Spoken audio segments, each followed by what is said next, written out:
In today's video, I'll give you a short rundown on the 5 most picked support heroes at TI and explain why they are good. Let's get into the first one. Number 5. Hoodwink. Hoodwink used to be a very strong laner with her facet that allowed her Q to bounce off trees. However, this one was removed and Hoodwink wasn't really picked in the pro scene. The fact that Gleipnir was changed to not include Maelstrom also didn't help, but now, seemingly, there is a new build. It includes her shard as a core item, and I just want to say that I didn't realize how broken it is. You can target multiple units with it, use it as skill shot or click it on a hero, but what it does, it gives you slow, damage and spell amp for 7 seconds. Sounds good? There's one more thing about it though, it gives you 25% spell amp. It's the same amount of Rapier and 2 times the Kaya. Rapier gives 25% to the bearer himself, costs 6k gold, and this works for whole team for just 1400. This thing is probably the most broken shard in the game as long as you have heroes to abuse it. That's why you see Hoodwink playing with Sand King so often. Mobile 4 that can stack for their offlaner or mid. Other than that, the build is simple. You get your Go Nuts facet, arcane boots, and then any item that helps your team. Solar, Force Staff or Glimmer. You point 1 point in Q, max your W and E, and then you're ready to go. Number 4. Bane. Sitting at 33 games, Bane has been one of the best supports at this TI, and out of this list, he has the highest win rate, almost 55%. What people are doing is just playing the Sleepwalk, as it provides yet another reposition tool.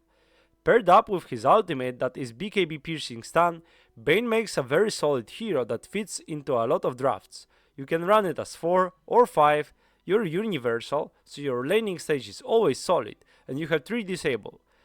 One that reduces attack damage and cast range, one 6.5 second of reposition and setup, and the last one, longest stun in the game. Number 3. Pugna.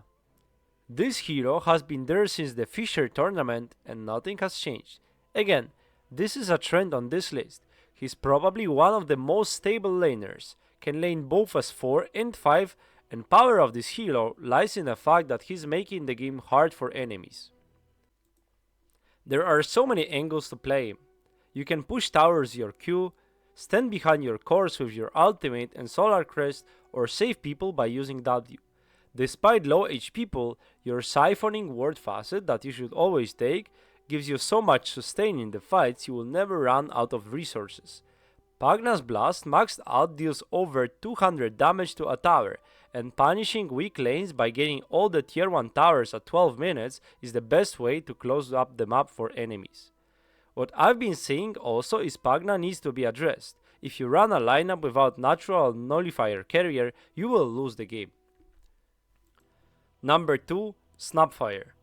Both Snap, Pugna and Bane have same amount of picks, 33. Snapfire offers a lot of damage and that's why she's different than the Bane and Pugna. Her E makes her one of the best level 1 traders in the game, and this spell is also a direct counter to Pugna's ward and Undying Tombstone. Then, she's got her Q, that with her full bore facet makes her able to deal crazy amount of damage. What this facet also does, it makes her finally a ranged backline support. Before that, your Q worked as you had to be in point blank range to get more damage, and with that one, it's reversed. I would argue this change is probably the most important change other than the clockwork as in the facets. Right now, you are backline support with 2 huge nukes and 1 stun that you can also set up your allies with. Number 1. Disruptor. Sitting at 42, he is by far the most picked hero of this TI. I made a full guide on him that you can see on the right, where I show how Insania's performance led him to completely dominate the game. He's just a very solid hero that is probably the best hero in the game if your team lacks disables. If you want to know more why Disruptor is the best, watch the guide. I want to give a shout out to another hero, Naga Siren. The most contested hero at TI is her. She's been picked only 8 times, but other than that, she's basically banned in every single game. And why? Well, you have wards that are able to move, 5-second disable reposition, and most importantly, Song. the best teamfight spell in the game. The only problem with this spell is communication, and this is something that pro players don't struggle with. And if you would like to see more support content, subscribe to the channel. Let me know what heroes you expect to shine at this TI from now on and like the video. See you!